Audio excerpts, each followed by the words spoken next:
I always suspected something, but suspicion doesn't yell, it whispers. And for months, I ignored the whisper. Elise and I have been married 6 years. We met at a New Year's Eve party. She wore a red dress and laughed like someone who didn't know how beautiful she was. We kissed at midnight, moved in together within 2 months, built a life that looked good from the outside. Coffee at 7:15, almond milk for her, black for me, gym on Wednesdays, takeout on Fridays, sex when we weren't too tired. But lately, something changed. Her phone was always face down. She smiled at it in ways she hadn't smiled at me in a while. Said it's just work more often than usual. Started buying new clothes but didn't wear them around me. Still, I didn't ask. I kept thinking, don't ruin it unless you're sure.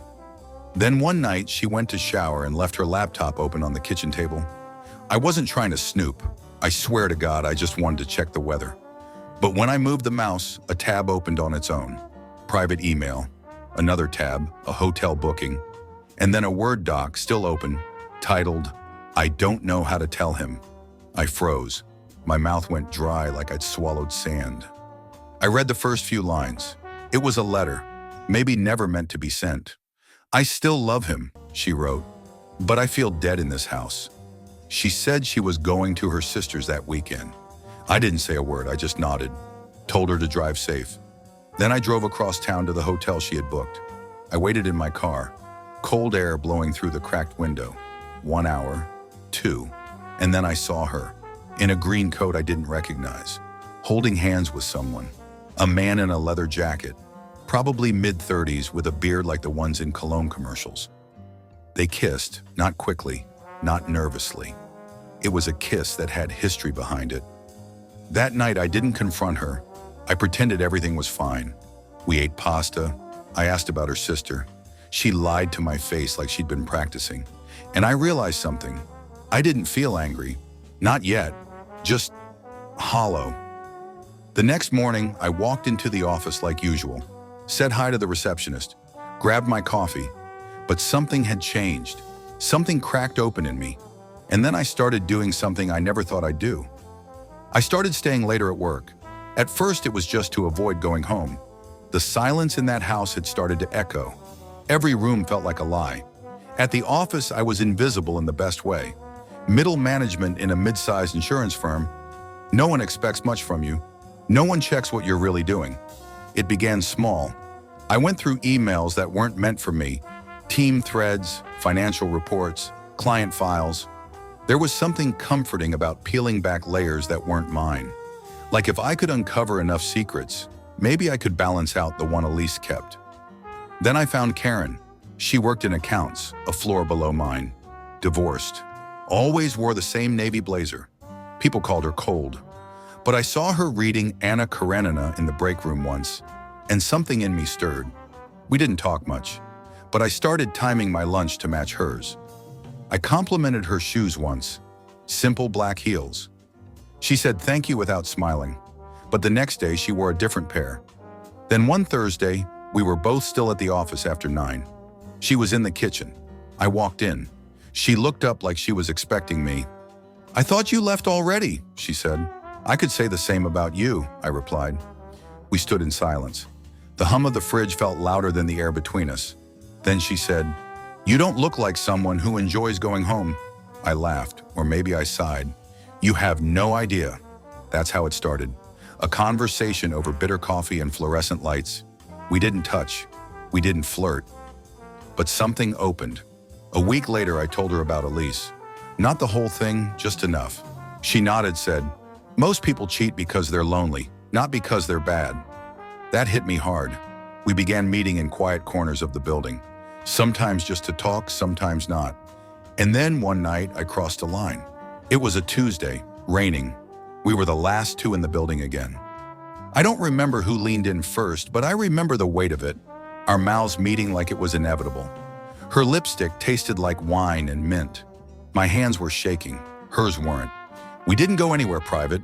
We didn't even sit, just leaned against the kitchenette counter, half lit by flickering LEDs. Her breath was warm on my neck when she said, you're not the only one pretending everything's fine. After that, it became routine. We didn't talk about our lives. She never asked about Elise. I never asked why her ex-husband left. It was a kind of sanctuary, two damaged people, colliding in the quiet spaces of a crumbling building. But something changed when I found the folder. I was digging through archived audits when I saw a PDF labeled Review Evidence 2019. It wasn't mine. I shouldn't have opened it, but I did. Inside were photos, screenshots, timestamps, emails. One of them was of Karen, much younger, sitting in a cafe with a man I recognized. Not a coworker, not a client. It was my boss. Then I saw my name, emails between Karen and someone from HR. Subject lines like behavioral pattern, Mark R, and documented isolation timeline. And suddenly I understood. I wasn't escaping Elise. I was part of someone else's experiment. I felt like I was floating above my body. My name in those emails, my routines, my schedule, even my breakdowns documented like I was some rat in a maze. And Karen, with her quiet laughter and late-night meetings, wasn't just another broken person like me. She was watching me. That night I didn't go home. I drove. For hours, no music. Just the hum of the engine and my own ragged breathing. I thought about Elise, about how easily she lied, about how easily I lied, and about how neither of those things hurt as much as this. The next day I walked into the office like nothing had happened, smiled at reception, sat at my desk. Karen walked by, said morning like always, and for a second I almost believed none of it was real, but I knew it was, so I played along. I replied to her flirty emails. I met her by the copier. I even brought her coffee the way she liked it. Extra foam, no sugar. And while she thought I was sinking deeper, I was reading everything. Every archived message. Every internal note I could find. She wasn't working alone. There was a program, something about workplace psychology, emotional resilience, breakdown thresholds. I was subject number 7. They didn't expect me to dig.